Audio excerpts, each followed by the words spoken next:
Bom dia a todas, a todos e a todos. E antes de mais, um bom dia de luta, um bom dia da mulher.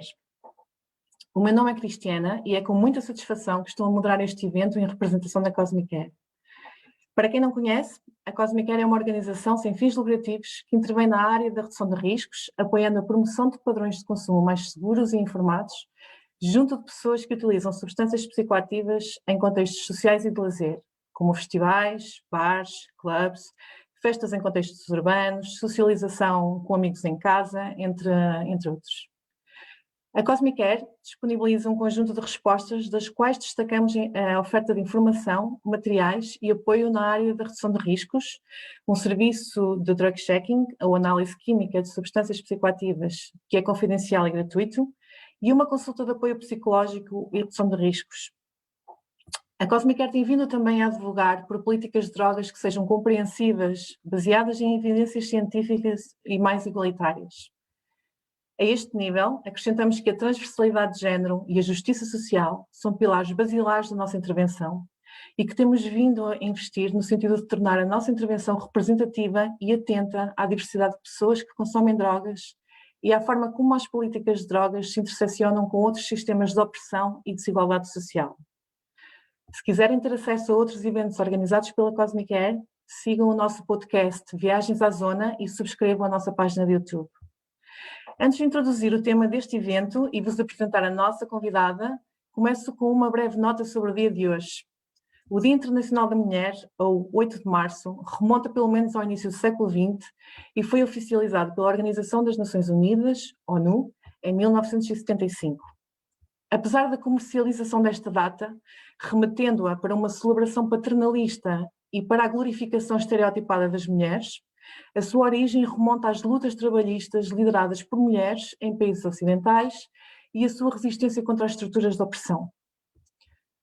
O Dia da Mulher é, por isso, um dia de luta, e as greves feministas organizadas em vários países relembram-nos das origens deste movimento e da atualidade das suas causas.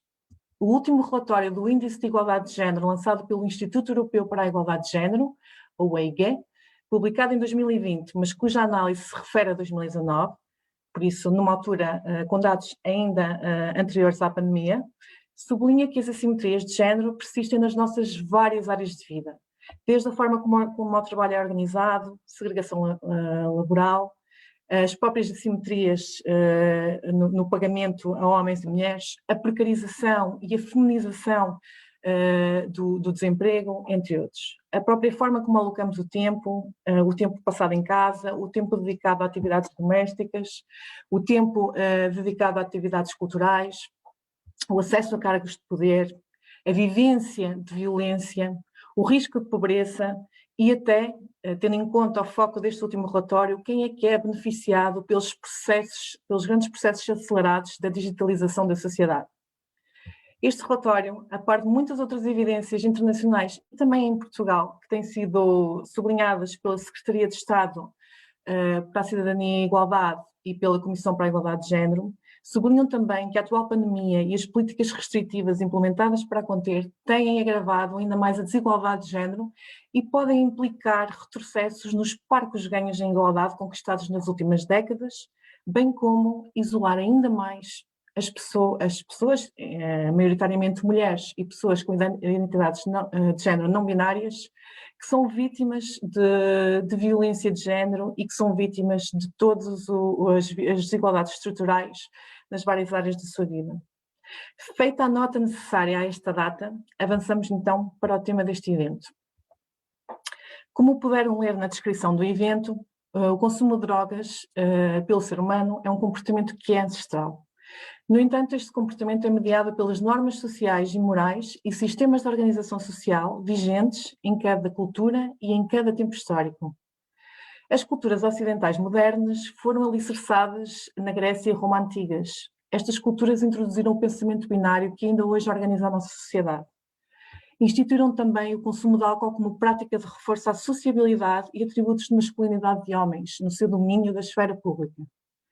Por sua vez, as relações das mulheres com o consumo de substâncias psicoativas e o seu acesso a estados alterados de consciência permaneceram e permanecem restringidos e invisibilizados.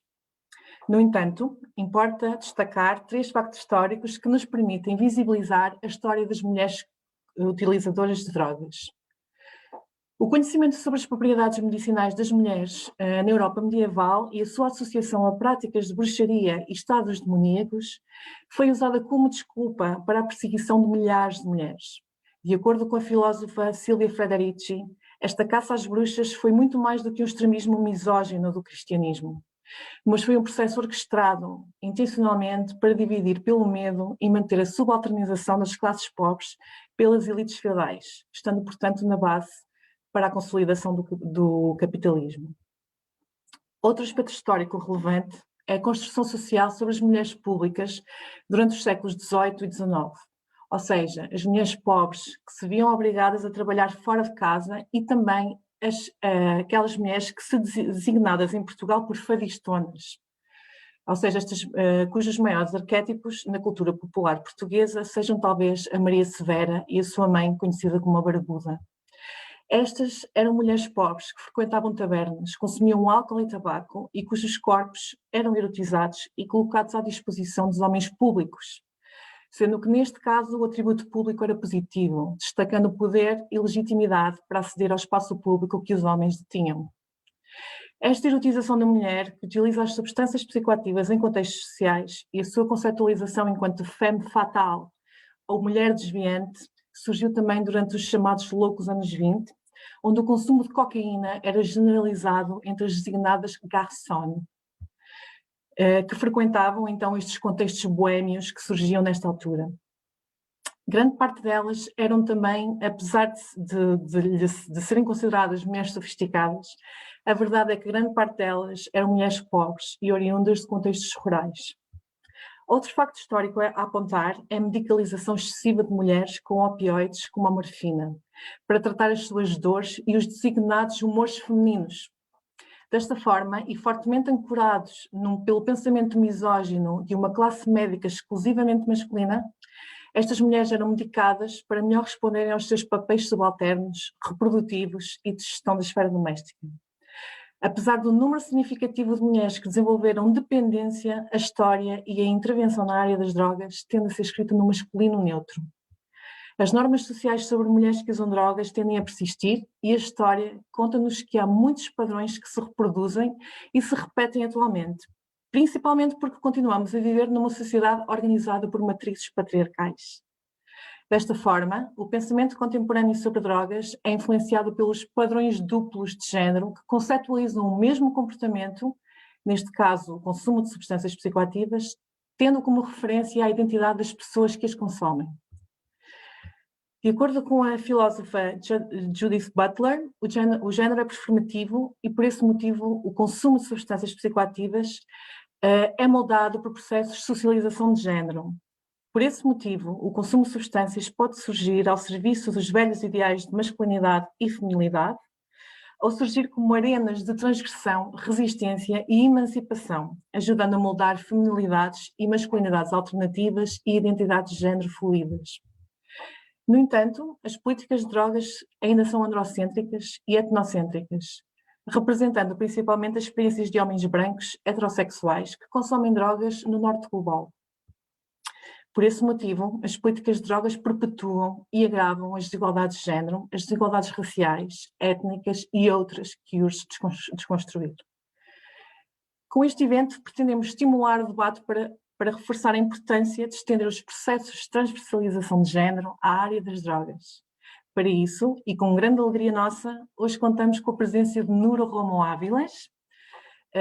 A Núria é professora catedrática de Antropologia Social no Instituto Universitário de Estudos da Mulher e de Género da Universidade de Granada e tem uma ampla experiência, mais de 20 anos de experiência no desenvolvimento de uma perspectiva e de teorias, ou seja, focada nas teorias de género sobre os usos de drogas, os processos de medicalização em género e violência de género. Núria influenciou e continua a influenciar a forma como na Cosmic Air vamos pensando todos os temas de género e por isso é um grande orgulho para nós celebrar com ela o Dia da Mulher, este Dia da Mulher. Núria, muito bem-vinda. Preparamos um conjunto de perguntas bastante amplas, como tu sabes, com o objetivo de aprofundarmos contigo alguns dos temas que já abordei na introdução. Antes de fazer a primeira pergunta, queria também convidar todas as pessoas que estão a assistir a este evento a colocarem suas questões no chat deste evento, para que depois as possamos atempadamente responder. Núria, vou avançar para a primeira questão que temos aqui para ti. Como eu referi agora na introdução, a história das drogas tende a invisibilizar as mulheres. Podes dizer-nos como é que o tema dos usos de drogas, ou como é que a área das drogas se relaciona e intersecciona com as construções sociais de feminilidade e masculinidade? Primero deciros buenos días, agradecer la invitación. Es una alegría para mí poder celebrar el Día de la Mujer con Cosmic Are y con las personas profesionales y las personas que se han acercado desde esta asociación a este conversatorio. Así que quiero agradeceros la posibilidad de estar aquí, ¿no? Y bueno, voy a responder esta primera pregunta dentro de toda esa complejidad que supone mirar desde el género, ¿no? Mirar desde el género es clave para entender cómo reaccionan las personas ante las sustancias psicoactivas y cómo ven los demás también esos consumos, ¿no? Tenemos que pensar que el género es un hecho cultural aprendido que establece mandatos y esos mandatos se configuran a través de estereotipos, roles sociales, posiciones adquiridas, comportamientos, actividades y atributos que cada sociedad en particular construye y asigna a varones y a mujeres, normalmente de una forma binaria, heterosexual, ¿no? Una forma binaria inamovible, y genera desigualdades y genera inequidades. Toda esa construcción de género que nos afecta a todos y a todas, al fin de cuentas, afecta sobremanera a las personas que consumen drogas. ¿Por qué? Porque en muchos casos rompen estereotipos, rompen roles, rompen posiciones adquiridas, etcétera, ¿no? Tenemos que pensar que esos mandatos de género, al fin de cuentas, están determinando qué es aquello a lo que se llama mujer o qué es aquello a lo que se llama varón. Y excluye todas las otras posibilidades, es decir, las personas que sean trans, que tengan otras identidades. El sistema de drogodependencia se ha generado siempre desde la heteronormatividad y a través de estos mandatos generando construcciones de lo que era ser femenino o ser masculino, ¿no? Y se traducen en un orden simbólico que tenemos que cumplir. Entonces, muchas veces cuando preguntan ¿cómo se lleva el género a las drogodependencias? Bueno, pues el género a las drogodependencias se lleva desde ahí, entendiendo que las personas que consumen están cumpliendo ese orden simbólico, esos mandatos de género, y se van a ver afectadas de manera diferencial por la sociedad en la que viven. En las sociedades que vivimos son sociedades patriarcales, que tienen un orden muy rígido en torno a los roles, a los estereotipos y a las sanciones. Y todavía cumplimos graves penalizaciones cuando rompemos esos roles y cuando rompemos esas sanciones, ¿no? Donde son más rígidas es en la sexualidad. Y eso se ha visto muy bien en la historia de las drogodependencias. Cuando las mujeres han consumido drogas y han roto mandatos o roles asociados a la sexualidad, han sido extremadamente sancionadas por ser malas madres, por ser malas esposas, por no cumplir los roles de género que como mujeres se les asignaban, ¿no? Para mí, todos esos roles se cumplen de manera performativa, es decir, siguiendo a Judy Butler, no son fijos, sino que cambian continuamente, generan comunidades de prácticas locales y, por supuesto, no son iguales hace 50 años que ahora. Hace 50 años en España las mujeres no podían beber en espacios públicos alcohol y hoy beben en más proporción que los varones, por ejemplo, cuando miramos a los consumos muy intensivos de alcohol en espacios públicos. Quiere decir que hay una performatividad que genera género día a día, pero también hay un cambio histórico que va haciendo que esa construcción de roles, estereotipos, de sanciones vaya cambiando, por suerte, con los años, ¿no? Y es cierto que va cambiando, y que tenemos situaciones quizás más igualitarias en algunos países, pero todavía queda mucho por cambiar, ¿no? Así que el género trabaja de manera interseccional y ese proceso de construcción no funciona solamente sobre las diferencias sexuales o identitarias, sino que funciona interaccionando esas diferencias con otras muchas diferencias socioestructurales, como ha dicho Cristiana antes, que existen en nuestras sociedades y que sobre el género se acentúan. Fundamentalmente la clase social, la etnicidad, la discapacidad, y que en el mundo de las drogodependencias interaccionan de manera cruenta para afectar a las personas que de esa manera interaccional o interseccional tienen más niveles de desigualdad o están en peores posiciones en torno a la desigualdad, ¿no? Así que estructura los usos de drogas en torno a esas sexualidades y a relaciones jerárquicas y que son desiguales, ¿no? ¿Cómo llevamos ese proceso de construcción de género, que al fin de cuentas es un proceso social y cultural, al mundo de las drogodependencias, que generalmente se ha entendido desde el ámbito médico o desde el ámbito jurídico, ¿no? O las políticas fundamentalmente han sido políticas que se han gestionado desde el ámbito médico y desde el ámbito jurídico. Bueno, pues primero visibilizando cuáles son las sustancias que eligen las mujeres y por qué consumen unas sustancias u otras, y recuperando esa historia del consumo de drogas entre las mujeres que ha sido tan invisibilizada, ¿no? Desde los consumos que tú comentabas de opiáceos en el siglo XIX asociados al malestar femenino, hasta los consumos hoy de sustancias legales y cómo en muchos casos se asocian a procesos de dolor y de malestar o a procesos de ruptura de los roles de género, ¿no? Cuando las chicas más jóvenes quieren visibilizarse en el espacio público y consumen sustancias que les acercan a los varones o que les acercan a lo público, y muchas veces lo explican así, quieren romper roles, ¿no? También como las ve la sociedad, ¿no? A las que son medicalizadas invisibilizándolas, ¿no? Ahora, por ejemplo, han salido algunos datos de un trabajo que se ha hecho en Barcelona, de una investigación sobre consumo de psicofármacos en la pandemia y en el confinamiento, y claro, rápidamente aparece entre los datos que las mujeres son mayores consumidoras que los varones o que han sido más medicalizadas en el proceso de la pandemia, ¿no? Y al fin de cuentas esos son usos de drogas. Si miramos rompiendo esos sistemas tan ocultistas que hemos ido manejando, ¿no? El modelo jurídico, el modelo médico, al fin de cuentas, si una persona tiene una situación de abuso, de una situación problemática, eso se asocia a un uso de drogas problemático y debe de visibilizarse como tal, ¿no? Aunque sea iatrogénico, es decir, que haya partido del estamento médico o sea adquirido en un mercado ilegal o en un entorno de ilegalidad, pero al fin de cuentas un uso de drogas, ¿no?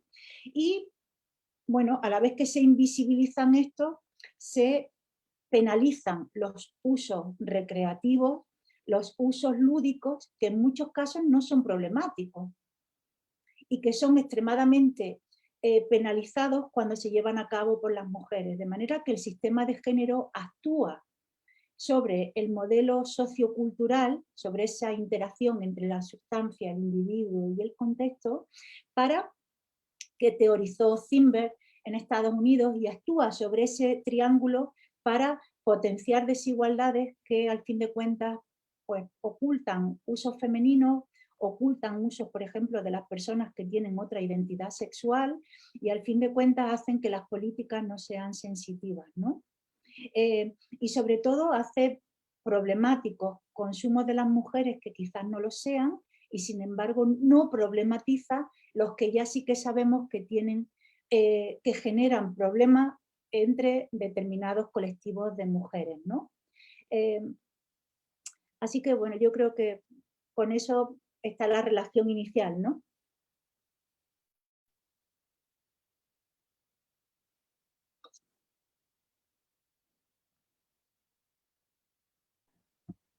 Nuria, muy interesante todo lo que acabas de compartir con nosotras. Ahora te voy a hacer otra cuestión que tiene a ver con algo que estabas hablando sobre la relación de las mujeres con los mercados lícitos de drogas o con las sustancias legales y también con los contextos de usos, si son sociales, si son más privados. Entonces, en tu opinión, cuál es el impacto de género de las visiones occidentales que son dicotómicas sobre los usos que son considerados legítimos, como los usos medicinales, y ilegítimos, como los usos recreativos o lúdicos, y también sobre estos contextos de usos que sean más privados o sociales.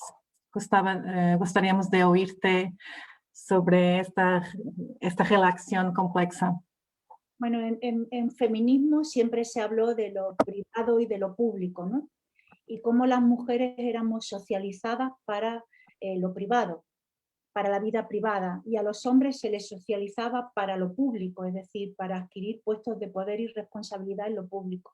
Y muchas veces esos conceptos clásicos dentro del feminismo, cuando se llevan al mundo de la drogodependencia, son muy útiles, porque cuando lo trasladas a los consumos, las mujeres consumen en el ámbito privado y ahí no hay rechazo ni hay visibilidad social, porque hay un control médico sobre el consumo, se supone, pero en muchos casos lo que muestran los estudios que nosotros hemos hecho es que las mujeres son prescritas, por ejemplo, con psicofármacos, pero de manera iatrogénica acceden a los consumos y a un autoconsumo, de manera que podríamos hacer un paralelismo entre esos consumos de psicofármacos y cualquier otro consumo de drogas, que no deja de ser, al fin de cuentas, un consumo de una sustancia psicoactiva que se consume con un derecho, pero que a veces ocasiona determinadas situaciones problemáticas, ¿no?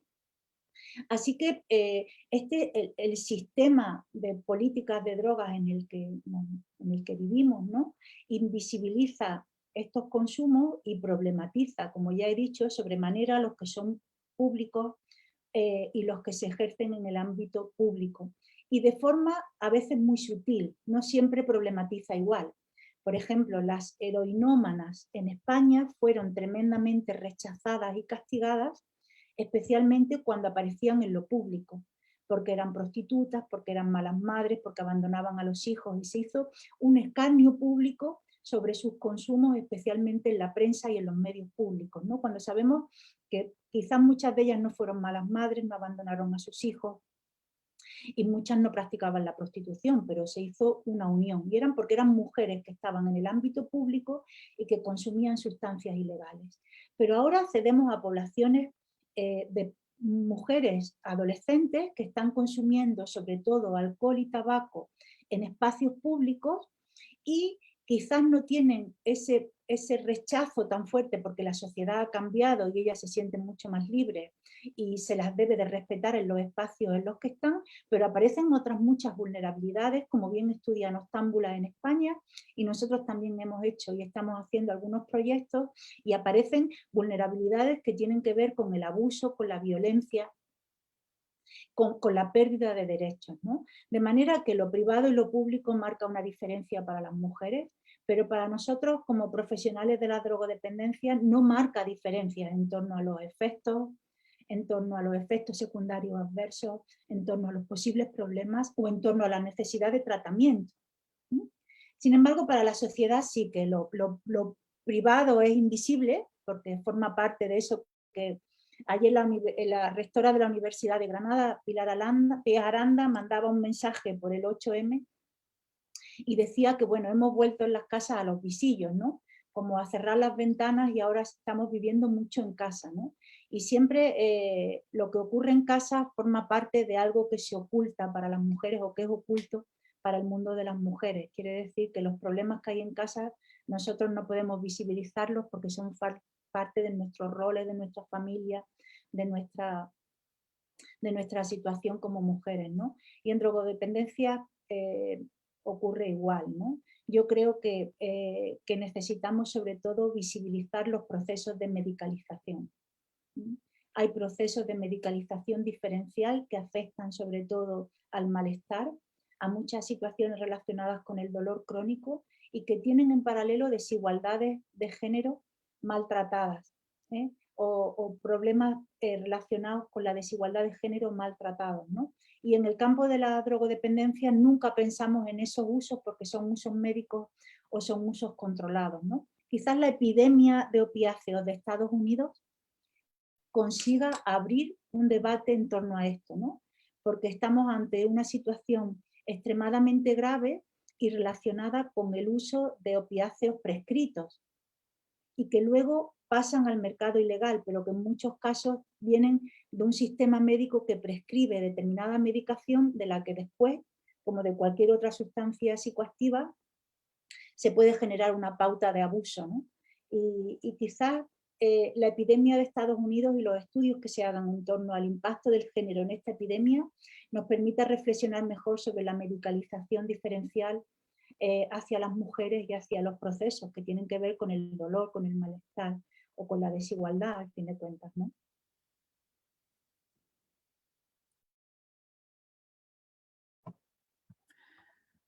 Nuria, muchas gracias por esta respuesta también.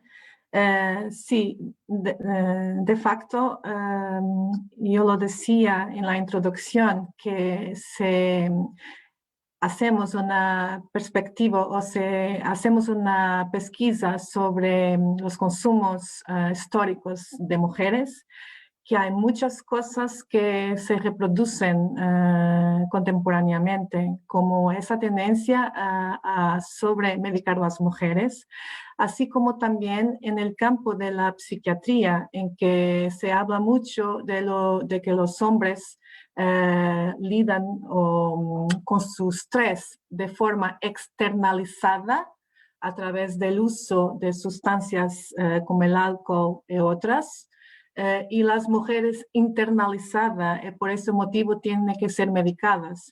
Entonces, hay también, comienza también a haber un debate sobre esas concepciones, sobre la forma como encaramos la salud mental de la mujer y del hombre, y cada vez más también de las personas con identidades de género no binarias y con orientaciones sexuales no heterosexuales.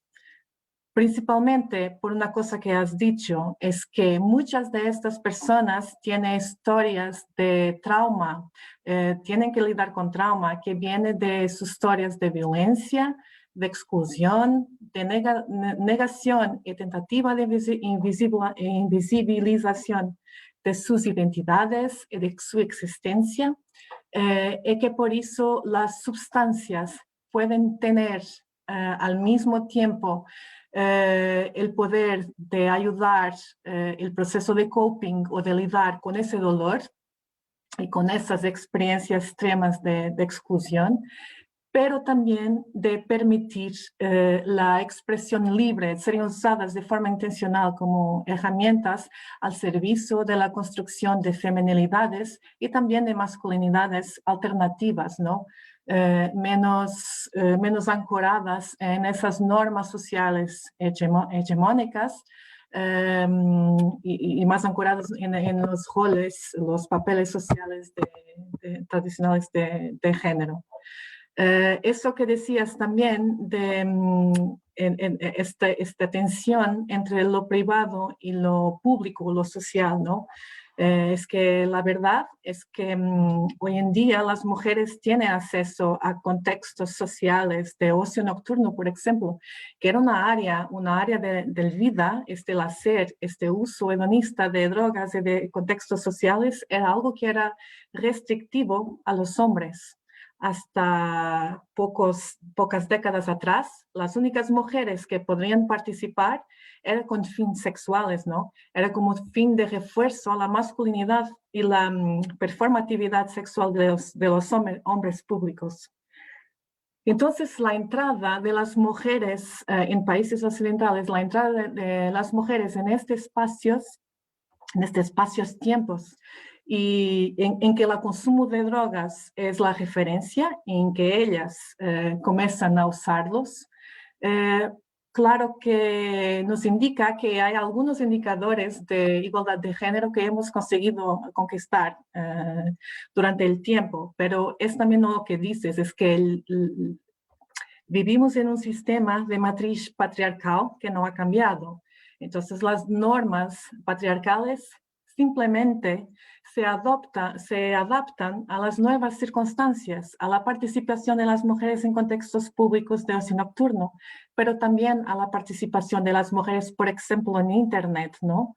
Entonces, esos procesos de erotización de sus cuerpos en la esfera pública, esos procesos de acoso, de asedio, ¿no? De tentativa de usar sus cuerpos o de tener influencias sobre ellas, de humillación social de sus participaciones en esas esferas, son procesos que se reproducen de formas más o menos sociales. También los padrones duplos de género, ¿no? En que el mismo comportamiento, como por ejemplo consumir alcohol, justifica la violencia doméstica o otros tipos de violencia que el hombre, principalmente el hombre, practica, ¿no? Y que lo vemos en los medios, pero que es usado el mismo comportamiento para culpabilizar, ¿no? Para escrutinar el comportamiento de las mujeres que son victimadas. Entonces, claro que cuando analizamos drogas o cuando pensamos en drogas, todo el pensamiento sobre drogas está influenciado por estereotipos de género, ¿no? Que invisibilizan, que ocultan y que reproducen las graves desigualdades sociales que tenemos. Entonces, perdona por alongarme, pero quería hacer este comentario. Dado esto, me voy a pasar para otra cuestión, que es, quería que, porque eres una persona que tiene mucha experiencia en pensar en este nivel y que tras toda la complejidad relacionada con género al debate sobre drogas, y quería preguntarte de qué forma es que las políticas prohibicionistas penalizan de forma desproporcionada a las mujeres y personas con identidades no binarias o no heterosexuales que usan drogas. Bueno, yo creo que de distintas formas, ¿no? Y a veces no es fácil de visibilizar. Para mí ha sido muy importante, por ejemplo, entender la desigualdad en el encarcelamiento. Yo creo que comprender cómo, o ver los datos, por ejemplo, del proyecto WOLA, que ha recogido datos de cómo las mujeres son encarceladas de manera desigual en América Latina y de qué manera muchas de las cárceles de los países latinoamericanos están llenas de mujeres por pequeñas incursiones en el mundo del tráfico, y también comprender cómo en muchos casos esas incursiones en el mundo del tráfico de drogas no se deben a más que a tratar de mantener a su familia, de vivir en una desigualdad en las que son extremadamente excluidas, en las que son utilizadas sexualmente, y que esas pequeñas ventas les permiten sobrevivir, y sin embargo esas pequeñas ventas que les permiten sobrevivir hacen que se llenen las cárceles de mujeres, mientras que los grandes niveles del tráfico, que son fundamentalmente masculinos, no tienen la misma penalización, ¿no? Yo creo que es muy ilustrador de cómo las políticas prohibicionistas hacen aguas, se dice en andaluz, que es como que fallan en muchos aspectos en los que tratan de imponer control, ¿no? Así que para mí el tema de mujeres en prisión está siendo fundamental para ver cómo las mujeres se acercan a ese mundo ilegal y cómo son extremadamente penalizadas, ¿no? Ese por un lado, pero fundamentalmente en nuestro medio el tema del tratamiento. ¿Qué tratamiento han recibido las mujeres? ¿Cómo se han generado programas específicos de tratamiento? ¿O de qué manera muchos de los consumos que son más problemáticos entre las mujeres nunca reciben tratamiento? ¿Cómo es posible que un sistema tan poderoso como el sistema de tratamiento de las drogodependencias en el mundo occidental no haya sido capaz de generar tratamientos específicos, ¿no? Quizás se empezó a mirar, por ejemplo, a las madres, tratando de generar, pues eso, programas de tratamiento en los que se pudieran incluir a los niños y niñas, pero eso no es suficiente. O sea, que en los tratamientos las madres puedan ir con sus hijos, o que a prisión las madres puedan ir con sus hijos, no es suficiente. El sistema tiene que romper de una forma mucho más amplia para tener sensibilidad, ¿no? Y el tratamiento tiene que tener perspectiva de género. y tiene que incluir las multitud de desigualdades que las mujeres enfrentan desde el proceso de socialización y en cómo todas esas desigualdades hacen que cuando lleguen a consumir sustancias y a tener algún problema, van a tener otras muchas cuestiones en las que el tratamiento tiene que indagar para poder ser efectivo, ¿no? Entonces, tiene que tener perspectiva de género ahí, pero luego tiene que cambiar el chip, porque el tratamiento no solamente puede ser para los consumos ilegales, tiene que ser también para los usos médicos. Y tiene que tener especificidad de género ahí, porque tiene que mirar a las mujeres o a otras poblaciones no heteronormativas que pueden generar consumos específicos, ¿no? Pero tampoco ha habido mucho en reducción de daños. Y ha habido pocas intervenciones de reducción de daños que fueran específicas para las mujeres. Yo recuerdo que en España se empezaron las primeras, que las hizo Energy Control, cuando yo realicé mi tesis sobre consumo de éxtasis con perspectiva de género, y ahí aparecieron las primeras porque las chicas que consumían éxtasis lo hacían con mayor frecuencia con el objeto de adelgazar, ¿no? Y ahí se veía bien cómo esa presión sobre el cuerpo deseado y sobre el cuerpo femenino sexualizado afectaba a los consumos, y empezaron las intervenciones, pero en realidad hay pocas intervenciones ahora mismo de reducción de daños en consumo de alcohol, en consumo de tabaco o en usos médicos, que son los que más afectan a las chicas más jóvenes en Europa, ¿no? Y necesitaríamos intervenir con perspectiva de género. Así que bueno, resumiendo, porque es mucho, pero fundamentalmente, pues, cómo el sistema penaliza, cómo el sistema trata o cómo el sistema interviene preventivamente, y en cómo no hay perspectiva de género en ninguno de esos niveles. Y cómo, si se incluyera la perspectiva de género, el modelo podría ser menos criminalista y más social, humanista y sensitivo a los derechos de las personas que consumen, que en muchos casos se olvidan, ¿no? En este caso porque son mujeres, ¿no? Y luego, en el caso de las identidades no binarias, no heterosexuales, hay muy poca investigación y se está empezando a trabajar ahora. Nunca se ha tenido en cuenta, no era parte de... Solamente se hablaban de algunos consumos específicos en grupos que no eran binarios, ¿no? Pero en cierto modo esos consumos se utilizaban como una forma de diferenciar, rechazando también, así que no eran inclusivos. Y ahora sí que empieza a aparecer un corpus de investigación acerca de por qué, por ejemplo, los adolescentes que son no heteronormativos se inician en el consumo de sustancias o por qué tienen problemas, ¿no? Y de nuevo se une, igual que en el caso de los consumos de las mujeres, al tema del rechazo, al tema de la falta de apoyo familiar, al tema de la exclusión, ¿no? Esa exclusión que al fin de cuentas tiene que ver con la construcción de género en lo social y no tiene que ver con el uso de sustancias en sí, pero que por supuesto cuando se mira el uso de sustancias se tiene que ver cómo se ha producido ese proceso de exclusión para poderlo incorporar, ¿no?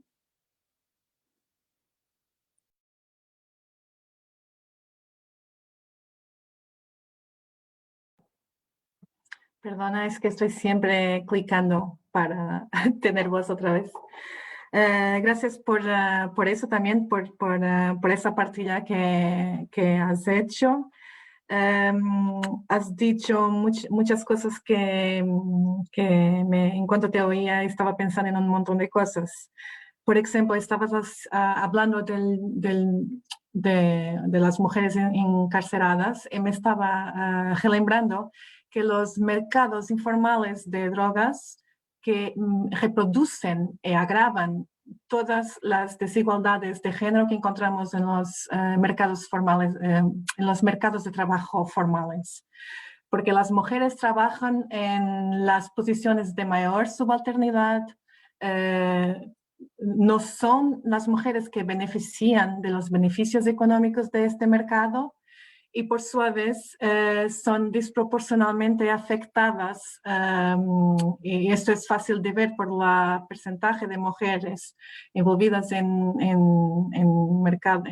actividades criminales ilegales relacionadas con los mercados de drogas. y el porcentaje de hombres con la misma participación. Me estoy acordando específicamente de un dado de un relatorio de SICAD, que es el organismo gubernamental portugués que trabaja el área de las drogas y drogodependencias, que en un relatorio que tenía, o sea, basado en el ratio hombre-mujer en varios indicadores, que identificaba que había una mucha mayor proporción de mujeres que estaban en cárcel por estar trabajando, por tráfico internacional, ¿sabes? O sea, por participar como mulas, ¿no? Como vehículos de transporte, mediadoras de la entrada de las sustancias en el país, ¿no? Entonces, de facto, mismo la forma como la justicia criminal en torno de las drogas está diseñada, acaba por penalizar también a las mujeres de formas muy particulares. Esta conversa es muy grande porque penaliza también las personas periferizadas, ¿no? Las personas racializadas, las personas con otras identidades étnicas que están excluidas de los mercados formales de trabajo y encuentran muchas veces en estas economías formas de resiliencia económica, ¿no?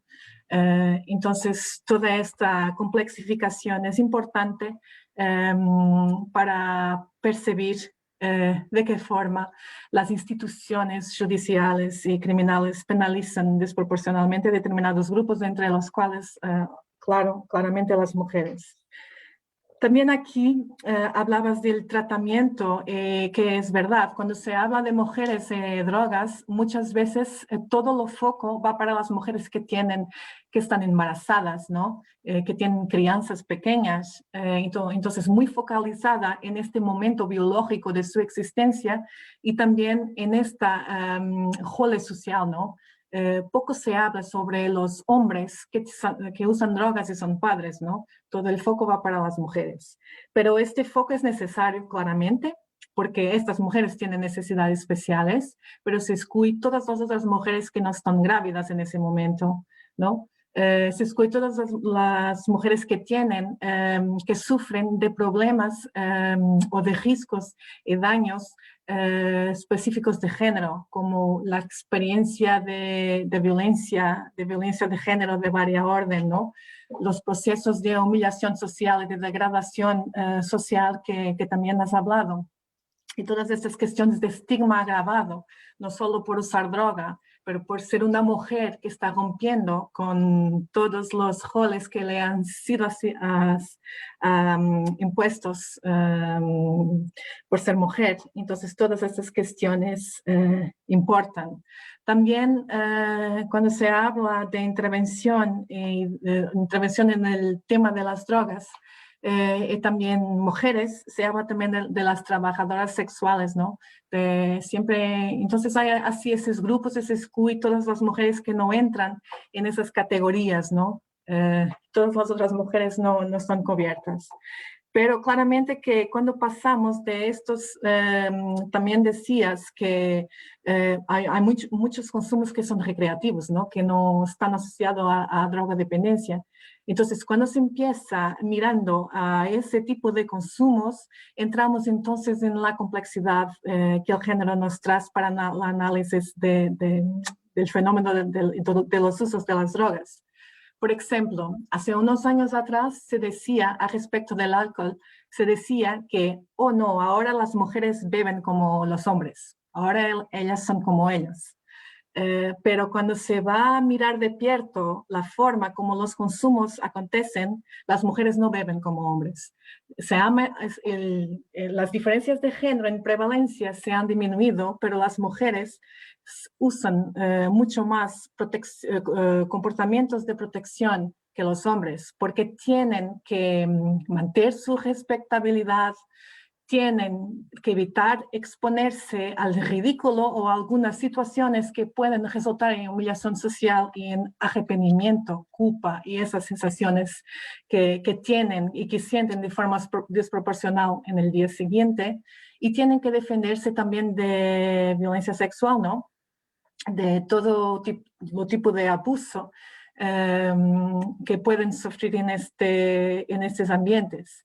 Y aquí yo pienso que aquí hay varias tensiones y varios mitos de la violación, como se llama, ¿no? Varios mitos que son usados y que invisibilizan la forma como la violencia acontece. Desde la creencia de que el violador es un hombre extraño, muy malo, que viene del nada, ¿no? Y no alguien de tu red de contactos. También la idea de que las mujeres son violadas por causa de drogas de violación, y no se habla de consumos voluntarios, de violaciones oportunistas, como si todas las violaciones de violencias sexuales resultasen de la sumisión química, ¿no?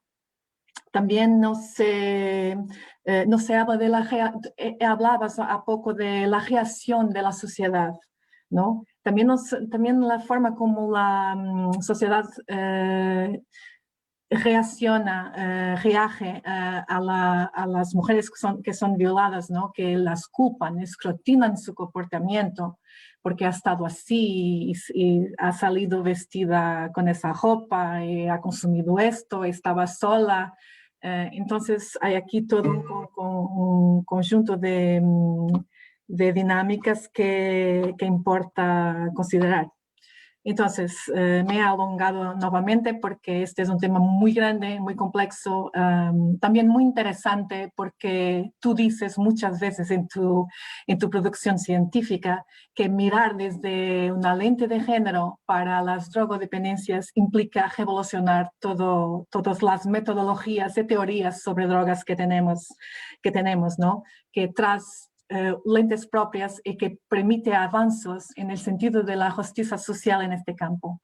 Entonces, ahora quería que tú nos partilhases un poco más conozco de qué forma que adoptar esta perspectiva de género o abrazar estas teorías de género impacta o revoluciona y implica la redefinición teórica y metodológica de las intervenciones en la área de las drogas y drogodependencias. Bueno, pues yo creo que por resumir, como tú has dicho, el tema es muy amplio y podríamos estar más tiempo discutiendo algunos aspectos. Yo creo que cambiaría la visión, es decir, incluir género supone no solamente cambiar una pequeña porción del mundo de la drogodependencia, sino supone darle la vuelta, ¿no? Y tener una visión completamente diferente. Permitiría visibilizar los usos médicos e incluirlo en el sistema, incluir lo legal, ¿no? Esa fractura entre lo legal y lo ilegal que tanto daño hace a la salud pública, ¿no? Porque al fin de cuentas tabaco y alcohol son sustancias que generan mucho daño a nivel social y que sin embargo nunca han conseguido incluirse en el sistema porque siempre se piensa o el sistema de políticas de drogas prioriza lo ilegal y deja en un puesto secundario a lo legal, cuando desde el punto de vista de la salud pública eso no tiene ningún sentido. Y tampoco desde el punto de vista del género, pues porque son las sustancias que más consumen las mujeres jóvenes en muchos países y que requieren de intervención y de visibilización, ¿no? Y por supuesto, visibiliza y cambiaría la visibilidad de la violencia de género, ¿no? Incluir violencia de género en el mundo de la drogodependencia es fundamental porque forma parte de la trayectoria vital de muchas mujeres consumidoras de drogas y también de muchos varones, es decir, afecta a situaciones familiares de manera muy compleja, pero genera mucha exclusión y mucho sufrimiento y también muerte.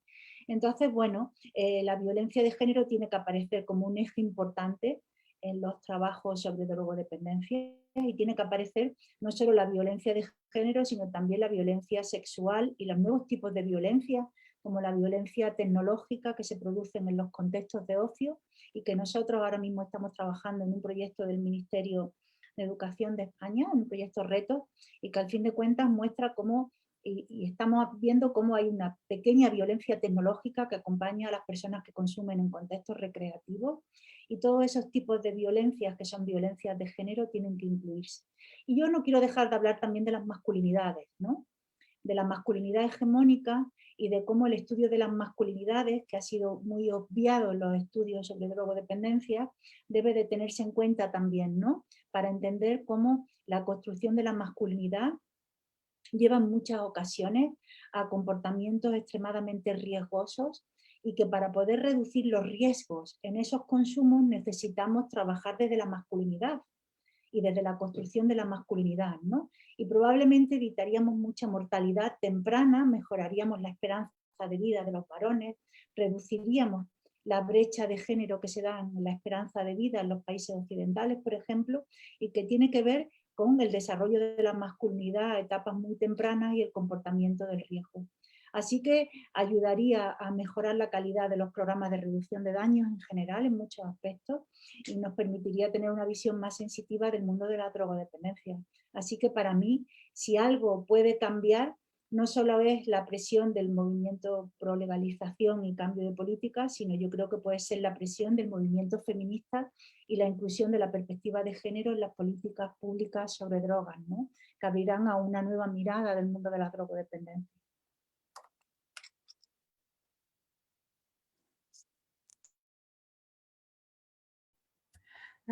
Nuria, estamos caminhando para a parte final de este evento.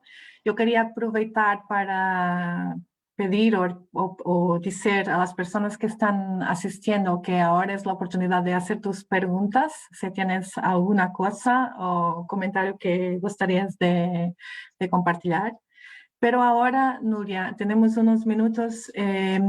Yo quería, porque es imposible no, en estos tiempos que estamos viviendo, no tentar correlacionar todas nuestras discusiones o todas las cuestiones que teníamos hasta el inicio de 2020 con el tema de COVID, ¿no? Porque COVID ha impactado nuestros estilos de vida, ¿no?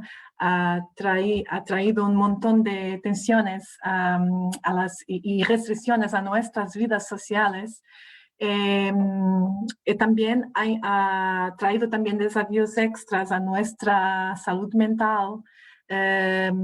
Los consumos sociales de estas sustancias psicoactivas han cambiado también porque el setting ha cambiado drásticamente, ¿no?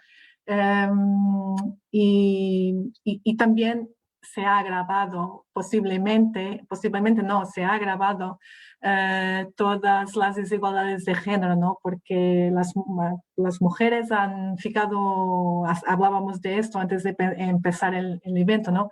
Que las mujeres han voltado a ficar confinadas en la esfera doméstica, conciliando múltiples presiones relacionadas con las tarefas de cuidado, de gestión del espacio doméstico y también de responsabilidad profesional, ¿no? Entonces tenemos, también trago el tema de las personas con identidades no binarias, ¿no?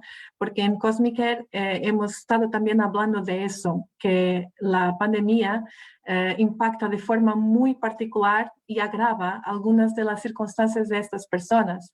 Por ejemplo, algunas de ellas han volvido a morar con sus padres, ¿no? O con sus opresores principales, han tenido que volver al armario, ¿no? Volver a su closet. También ha agravado los pasos sociales de socialización de estas comunidades. También han desaparecido, ¿no? Porque ahora el social está en suspenso. Entonces todo eso separa y isola ainda más las personas y las comunidades que tienen necesidad de esta pertenencia, ¿no? De este refuerzo de su expresión, que son safe spaces, ¿no? Que son espacios seguros para sí en la forma como performan o como expresan su género, ¿no? Entonces, la pandemia ha cambiado todo. Y quería preguntarte o quería invitarte a refletir un poco qué impactos puede traer la pandemia y todo lo que está pasando en nuestras vidas en esta discusión sobre género y drogodependencias. Es una cuestión muy grande, yo sé. también, pero gustaríamos mucho de oírte también sobre eso.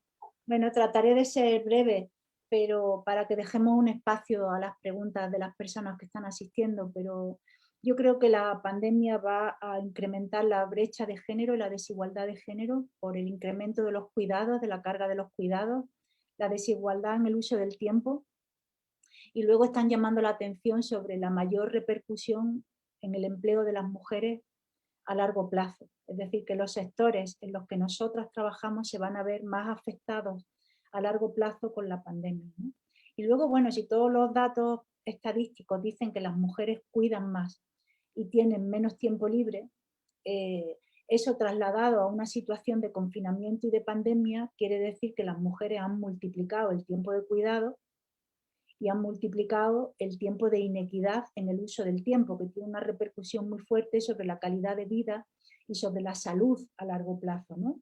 Entonces las mujeres drogodependientes no están fuera de todo esto, porque viven las mismas desigualdades que todas las demás, ¿no? Eso por un lado. Y por otro lado, los consumos de las mujeres, que son consumos legales mayoritariamente o que se producen en mayor medida en la legalidad y en el ámbito privado, parece, según los datos que tenemos, que se han incrementado en la pandemia. Entonces nos queda por saber qué consecuencias tendrá esto a largo plazo para la salud, ¿no? Y luego en torno a las poblaciones o a las personas no heteronormativas, pues también tendremos que ver. Ahora mismo yo creo que la lucha ha sido confinarnos, encerrarnos, pero hay temas como la aceptación de las personas no heteronormativas en sus contextos de vida y cómo la pandemia les esté afectando y cómo eso se relacione con consumo o no. El tema de la violencia de género está saliendo en muchos focos, ¿no? Y en muchos foros sobre cómo la violencia de género se ha incrementado y cómo las situaciones de violencia extrema están generando en confinamiento una situación crítica y puede ser que haya consumo de sustancias implicadas en algunas de estas situaciones, ¿no? Pues porque profundicen en los usos más riesgosos, porque se profundice, por ejemplo, en los consumos intensivos que puedan generar daño, y todo ese tipo de cosas tendremos que irlas conociendo conforme vayamos teniendo más investigación y más estudios, ¿no? Luego también yo creo que gran parte de las investigaciones que se están haciendo han pasado a ser online y están recogiendo datos, pero están empezando a aparecer las publicaciones y tenemos mucho por conocer, ¿no? Pero por lo que va saliendo de los estudios de género y por los trabajos que se van publicando, lo que sí que sabemos es que hay un incremento en la desigualdad, en lo que tiene que ver con los cuidados, con el uso del tiempo y con la violencia.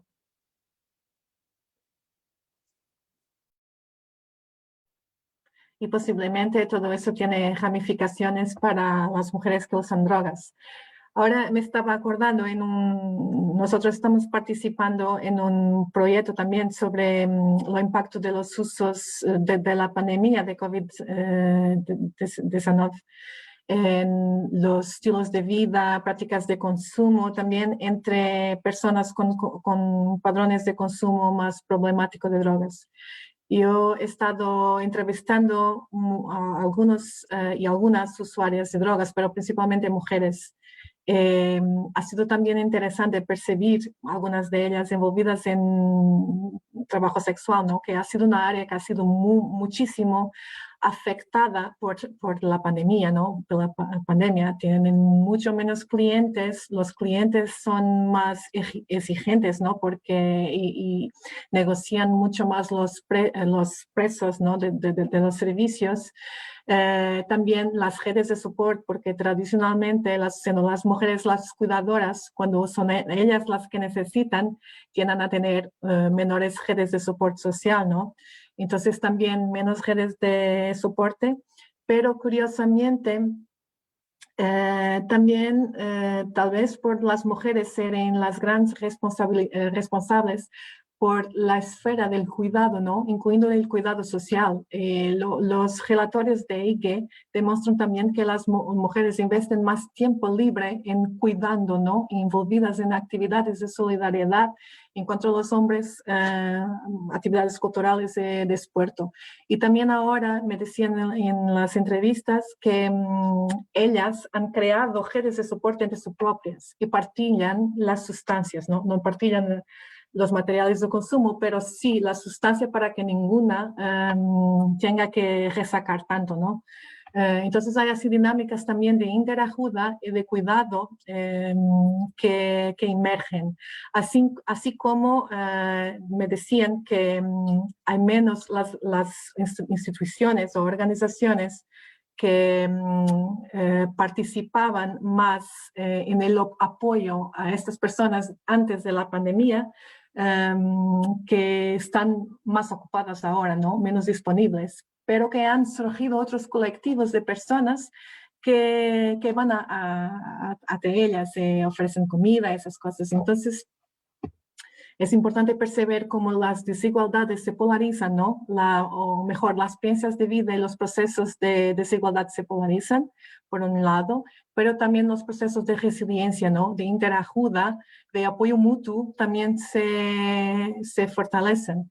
Esto no es para romantizar, porque la pandemia impacta muchísimo la vida de las personas que ya están en condiciones precarias de vida, pero al mismo tiempo muestra la forma como la adaptación acontece, ¿no? Y el rol que las mujeres tienen en liderarlas, ¿no? También esos procesos de cuidado y de ayuda.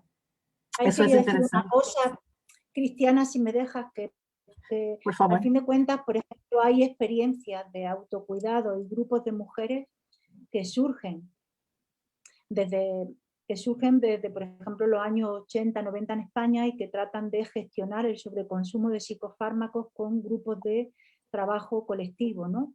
Y hay asociaciones desde el movimiento feminista que tratan de ayudar y crear dinámicas de resiliencia, ¿no? Yo creo que el feminismo no puede ser solo de las mujeres que estamos en la universidad y que procedemos de clases medias, sino que tiene también que generar movimientos autogestionados por las mujeres que están en otros colectivos, como en las poblaciones no heteronormativas, que tienen otras posibilidades organizativas y que pueden visibilizar su situación y también gestionar su desigualdad de otra manera, ¿no? O con otras propuestas diferentes. En el movimiento feminista siempre ha habido ese debate acerca de cómo estaban las otras mujeres ahí, y en el mundo de las drogodependencias también, pero esto forma parte de nuevo de las políticas. Cómo se gestionan las políticas prohibicionistas y a quién le dan la voz. Y en el mundo de las drogodependencias se le ha dado escasamente la voz a los propios consumidores y consumidoras que podían gestionar estas desigualdades, ¿no? Sí, eso es muy importante, devolver, porque nosotras las mujeres pedimos que los hombres se callen y nos dejen hablar. Entonces, quizá tenemos que dar voz, espacio de participación también a otras mujeres a quien nosotras no somos capaces y no podremos nunca representar, ¿no? Entonces, esos procesos son muy importantes. Nuria, no tenemos ninguna cuestión. Ahora ninguém está colocando cuestiones. Por eso quería preguntarte si quieres añadir algo más a esta conversación, ¿no? Quería agradeceros de nuevo la posibilidad de conversar y de estar aquí con vosotros en este día tan especial y bueno, daros las gracias desde Granada con el deseo de que en algún momento podamos realizar un conversatorio presencial en Porto, ¿no? Sí, sería perfecto. Nuria, muchas gracias por venir. Ha sido un gran placer para nosotras tenerte aqui. Muito obrigada também às pessoas que assistiram a este evento. Como perceberam, estive aqui a falar num portunhol espanholês, para tentar que a linguagem do evento fosse perceptível para todas as pessoas. Espero que o tenha sido. E um bom dia de luta, não é? Um bom dia de Dia da Mulher. Hoje não é um dia de oferecer rosas, é um dia de lembrar as lutas históricas das mulheres e de lembrar que vivemos numa sociedade desigual e que a pandemia possivelmente traz obstáculos a este caminho lento que temos vindo a fazer ao longo dos tempos e que temos de permanecer vigilantes e continuar a lutar por uma sociedade que seja mais justa e igualitária. Um ótimo dia a todas as pessoas que aqui estão. Até breve.